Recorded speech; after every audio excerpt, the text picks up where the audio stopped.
before us. We are the sound of a beautiful chorus, holding to the flame, you and I. When we are together, we are bright. We'll light up. We've been waiting for this moment to come.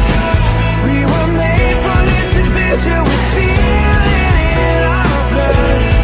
We'll light up.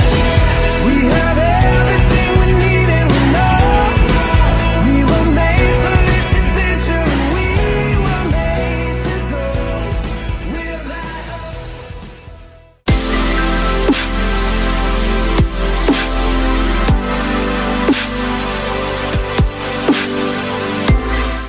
Against the sky, when we are together, we are bright. We'll light up. We've been waiting for this moment to come. We were made for this adventure. We feel it in our blood. We'll light up.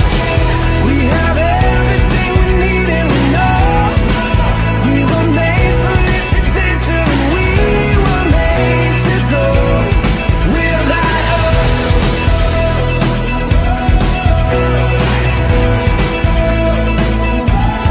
We'll light up.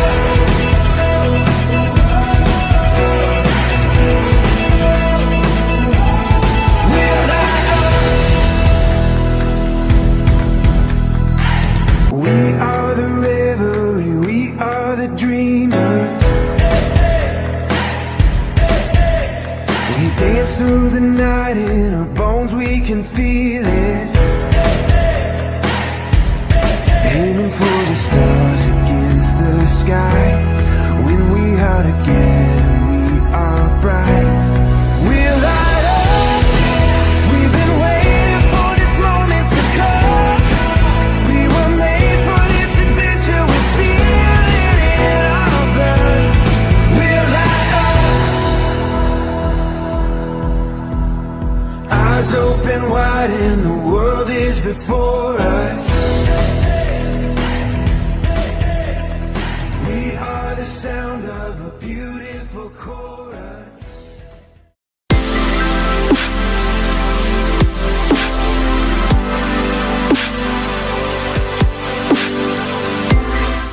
Holding to the flame, you and I. When we are together, we are bright. We'll light up. We've been waiting for this moment to come. We were made for this adventure. We feel it in our blood. We'll light up. We have everything we need and we know we were made for this adventure, and we were made to go. We'll light up.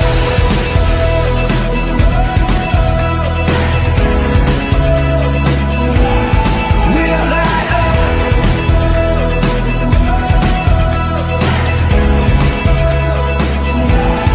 Aiming for the stars against the sky. When we are together, we are bright. We'll light up. We've been waiting for this moment to come. We were made for this adventure. We feel it in our blood. We'll light up. We have everything we need and we know we were made for this adventure, and we were made to go. We'll light up.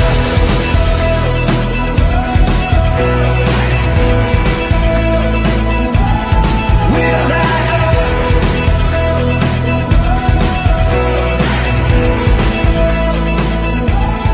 We'll light up.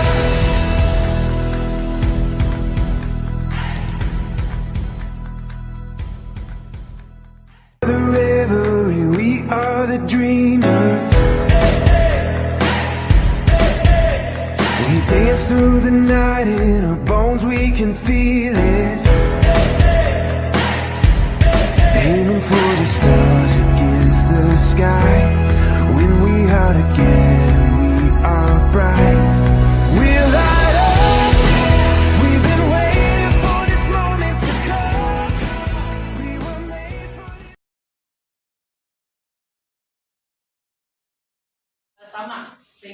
karena sudah diulang kembali, saya tidak akan mengulangi kembali. Selanjutnya saya akan menjelaskan mengenai tanah dan ketiga jenis tanah yang saya sebutkan tadi. Yang pertama kita mulai dengan teori definisi dari tanah.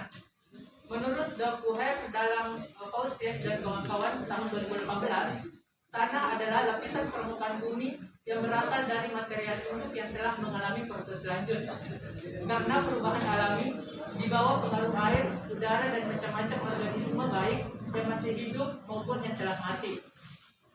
Sedangkan menurut Schroeder 1984 mengemukakan pendapat bahwa tanah adalah hasil pengaliragaman atau transformasi bahan mineral dan organik yang berlangsung di muka daratan bumi di bawah pengaruh faktor-faktor lingkungan yang bekerja selama waktu yang sangat panjang.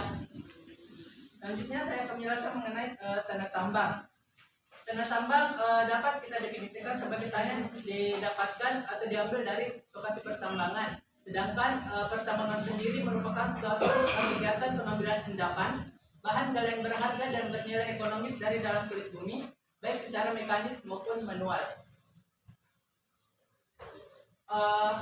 Bradshaw dan Kedwick 1980 mengumumkakan bahwa akibat penambangan, keseimbangan unsur hara tanaman akan menjadi terganggu, sementara kelarutan unsur-unsur yang meracuni tingkat dan ketersediaan hara N pada tanah tambang pada umumnya sangat rendah, walaupun pada beberapa tempat memiliki jumlah N yang tinggi. Seperti yang dijelaskan pada kelompok sebelumnya, untuk mengatasi tanah tambang, pada umumnya hanya menggunakan amelioran berupa pupuk kandang, kapur, serta juga menggunakan biokar. Namun, kelompok kami memiliki satu opsi apabila tanah tambang digunakan sebagai media tanam. Opsinya yaitu dengan menggunakan media kokopit atau manipulasi kokopit. Kokopit sendiri merupakan serabut kelapa atau serat kelapa yang mempunyai kandungan lignin dan selulosa yang tinggi. Mengapa kami menyarankan kokopit sebagai media tanam untuk memanipulasi tanah tambang?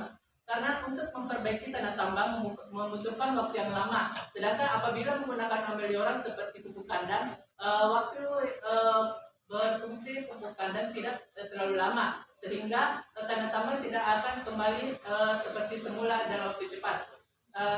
Dan kokopit memiliki waktu terurai yang cukup panjang, yaitu sekitar 10 tahun waktu pemakaian, sehingga manfaat-manfaat yang didapatkan dari kokopit akan dapat berlangsung lama. Selanjutnya ialah tanah laut. Tanah laut atau tanah pantai merupakan tanah yang mengandung melempung, debu, dan zat hara yang sangat minim. Akibatnya tanah pasir mudah mengalirkan air sekitar 150 cm per jam. Tanah laut biasanya memiliki kadar garam atau salinitas yang tinggi. Kadar salinitas yang tinggi tersebut akan berpengaruh terhadap tanaman, yaitu terhadap akar, yaitu memperpendek akar, dan juga menjadikan akar jauh lebih tipis dibandingkan tanaman pada umumnya. Kemudian ada beberapa cara yang dapat dilakukan untuk mengatasi cekaman salinitas tersebut. Menurut FAO tahun 2005 dapat dilakukan dengan cara pengorokan tanah menggunakan sistem pencucian dengan terus-menerus dialiri dengan air, dan reklamasi tanah menggunakan bahan amelioran. Yang terakhir ialah tanah pasir. Tanah pasir dapat dikatakan sebagai tanah yang memiliki partikel ukuran yang jauh lebih besar. Tanah ini terbentuk dari bebatuan beku serta batuan sedimen yang memiliki butiran besar serta kasar yang sering disebut dengan kerikil. Sejauh ini, pasir sering digunakan sebagai media tanam alternatif untuk menggantikan fungsi tanah.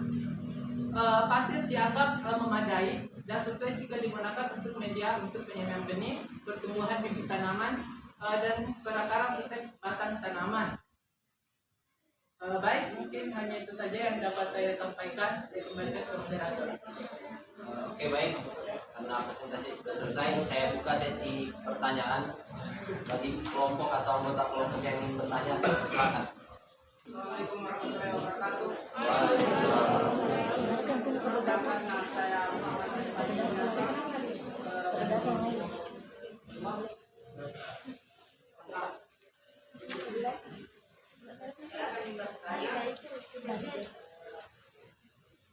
dari ketiga sampel tanah tersebut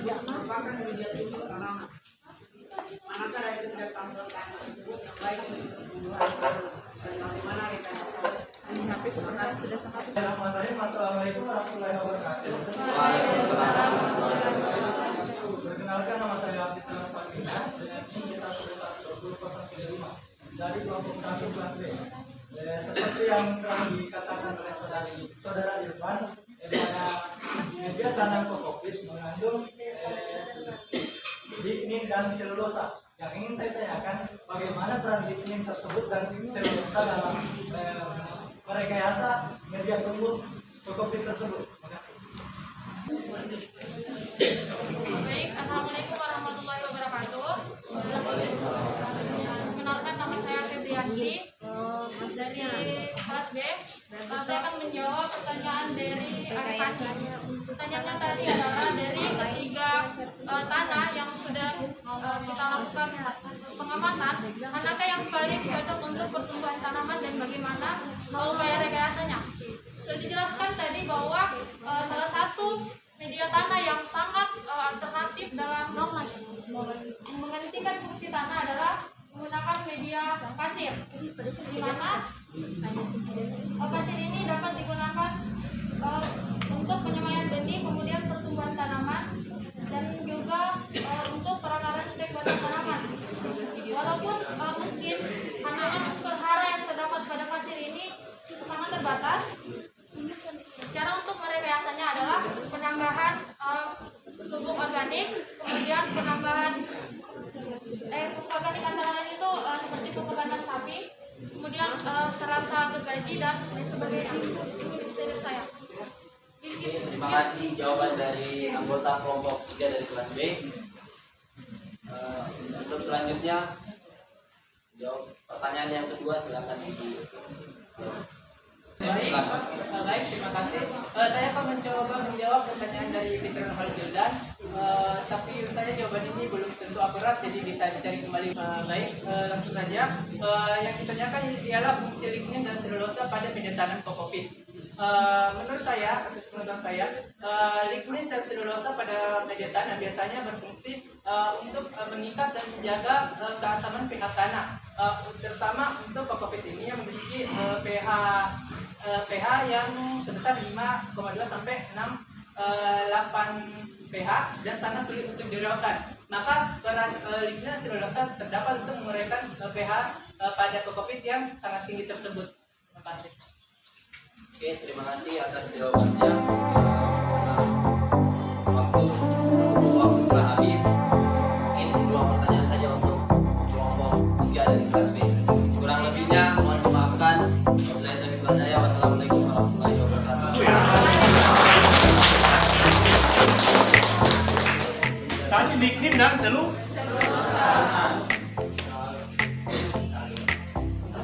senyawa organik kompleks, ya. Senyawa organik kompleks.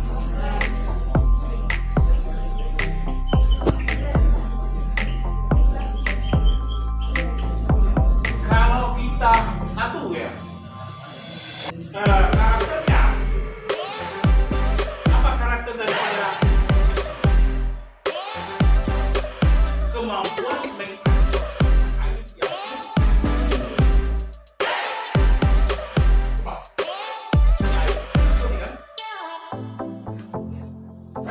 yang kedua adalah karena ligninnya tinggi, kalau diberi ke dalam tanah,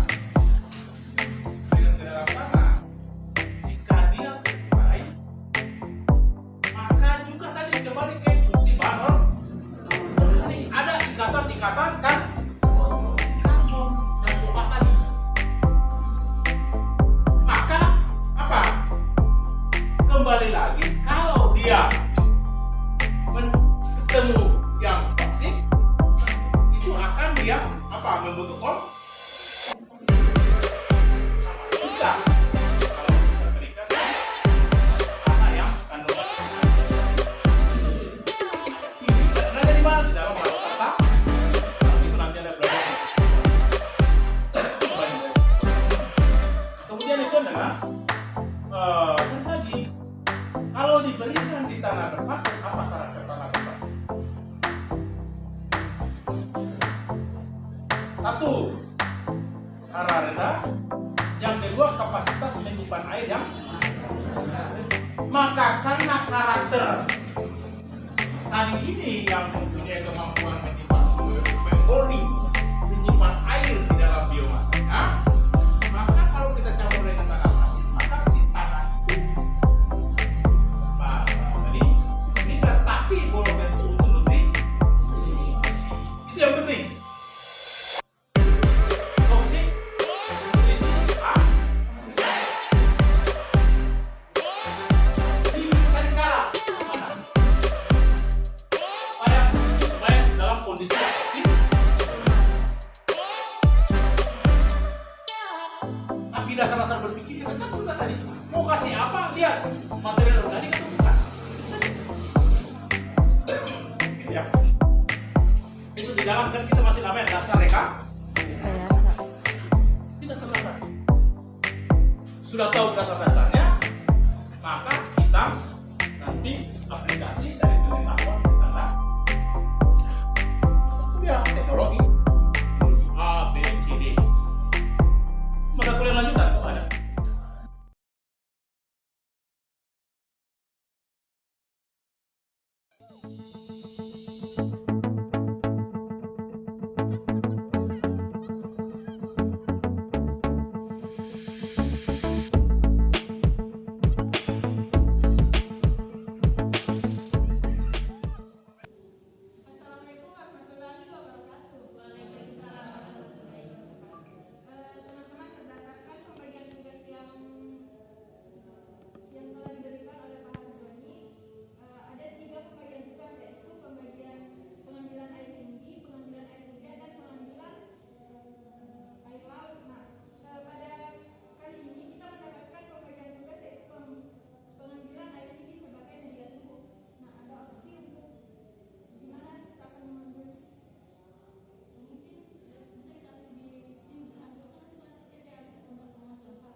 kesempatan kali ini, saya akan menjelaskan mengenai upaya yang dilakukan dalam merekayasa lini TPA sehingga dapat dimanfaatkan sebagai media tumbuh untuk budidaya pertanian.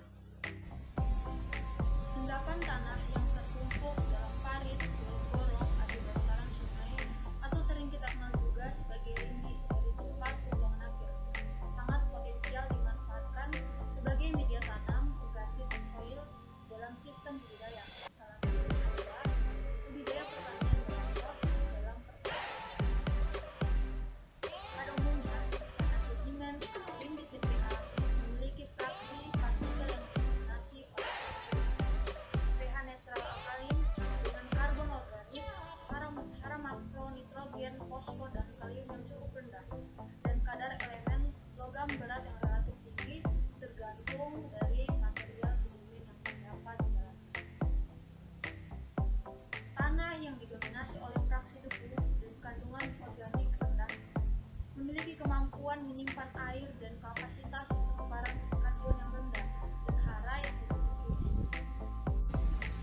Sedangkan ketika kita akan memanfaatkan lini TPA sebagai media tumbuh dalam praktek pertanian, maka media tersebut harus memiliki kualitas secara fisik, kimia, dan biologi yang memenuhi kebutuhan tanaman agar tanaman tumbuh sehat dan optimal.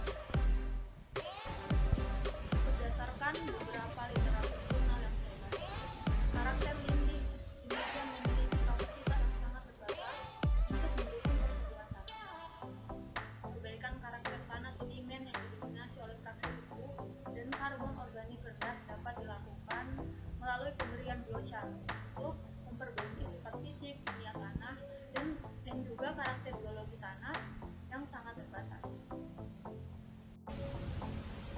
Biochar dapat diproduksi dari biomasa tumbuhan atau hewan melalui sistem termotermal di bawah kondisi oksigen yang dibatasi.